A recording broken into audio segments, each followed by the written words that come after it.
欢迎来到星星频道，请点击订阅并关注，获取最新资讯。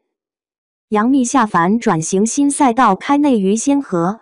生万物有望成年代剧新天花板。杨幂终于转型新赛道了。8月5日，年代情感史诗剧《生万物》杀青。《生万物》由刘嘉诚执导，杨幂、欧豪领衔主演，倪大红、秦海璐、邢菲、张天阳、张海宇、池鹏、孙少龙主演，林永健、蓝盈莹、赵达特别出演，潘之琳友情出演。该剧根据赵德发的小说《钱权与决绝》改编，讲述了上世纪20年代至40年代的齐鲁大地上，围绕农村土地变迁发生的跌宕起伏的故事，用小人物彰显大情怀，以角色命运书写时代变革。天牛庙村首富之女宁秀秀出嫁当天被土匪绑架，父亲宁学祥舍不得卖地赎她，将她的妹妹宁苏苏嫁给他青梅竹马的恋人费文典。秀秀决绝地与父亲断绝了关系，嫁给了从土匪窝救她出来的庄户汉子封大脚，学着干农活，并慢慢明白了土地对于农民的意义。受杜春林等人的革命思想的启发，他用所学的知识帮助邻居们，带领村里的妇女一起摆脱封建思想桎梏。他和乡亲们一起除匪患、抗日、拥军，在清苦但又充满传奇的20年岁月中，秀秀最终和他父亲达成了和解，也实现了自我价值。杨幂在《生万物》中饰演宁秀秀。宁秀秀的故事始于1927年，历经时代巨变、抗日、土地改革和反帝反封建等阶段。宁秀秀从地主家大小姐到佃农之妻，见证波澜壮阔的时代巨变。杨幂领衔主演的抗战题材谍战剧《哈尔滨1944》，电影没有一顿火锅解决不了的事播出后，关于杨幂的演技，杨幂以后如何转型，关于偶像明星如何转型的话题，网上讨论很多。尤其是没有一顿火锅解决不了的事撤档后，作为流量担当，杨幂成了首个被炮轰的对象。编剧汪海林公开评价杨幂说：“努力的精神7-8分，但努力的效果5分。”其实，一部电视剧、一部电影的成败，也不光是主演一个人的事情。演员就是塑造角色的，角色成不成功，关键因素还是剧本和角色人设。如果剧情脱离了实际，如果剧情脱离了时代内在的趋势和脉络，如果剧情脱离了观众们的期望，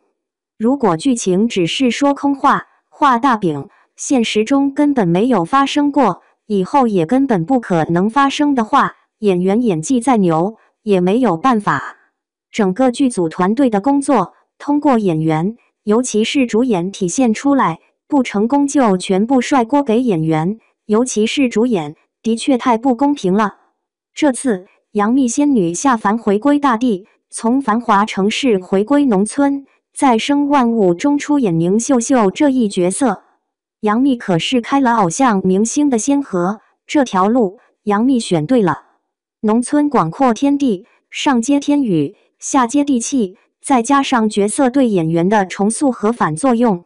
杨幂拍完《生万物》后，内在气质和演技肯定发生很大变化。从《生万物》的剧照来看，杨幂在剧中的造型非常贴合实际。宁秀秀是地主家大小姐，杨幂是大偶像明星，一个下嫁，一个下凡回归大地，这本来就很有共性。再加上纯农村题材的年代剧本来就不多见，因此《生万物》非常有可能成为年代剧的新天花板。生万物的主线是农村的变革变迁，近现代中国的重大变革，基本上都是从农村开始，是农村的变革变迁，带动乡镇城市的变革变迁。近代史中的农村地主，有一部分是主动变革的，其他很大一部分是被动被变革的。宁秀秀虽然是赌气嫁给了封大脚，但是她后来却主动接受了新思想，顺应了时代趋势。所以说《生万物》不是像有些网友说的农村偶像剧，而是实打实的年代剧。《生万物》这部剧主线是农村的变革变迁，变革的中心是如何建设新的乡村。在这方面，除了众所周知的2次土地变革外，在近现代史中，国内地主阶层中的一些开明人士，在上世纪20-30年代就开始探索如何建设新乡村。比较有名的有闽西的傅百岁。傅百岁从日本留学回到老家后，先从自己做起，把自己家的田地先给分了，分给了谁？分给了农民。接着，傅百岁再逐一说服周边41个村的其他地主，将田地拿出来给分了。《生万物》中的宁秀秀这个角色，大概应该有傅百岁的一点影子吧。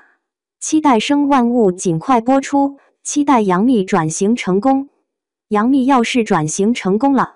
她就真是名副其实的偶像明星中的开路者了。当然了，更希望杨幂不要只停留在剧中，作为偶像明星中的收视女王。希望杨幂能知行合一，真正能做到投身新农村建设，只有这样，杨幂才无愧女王称号。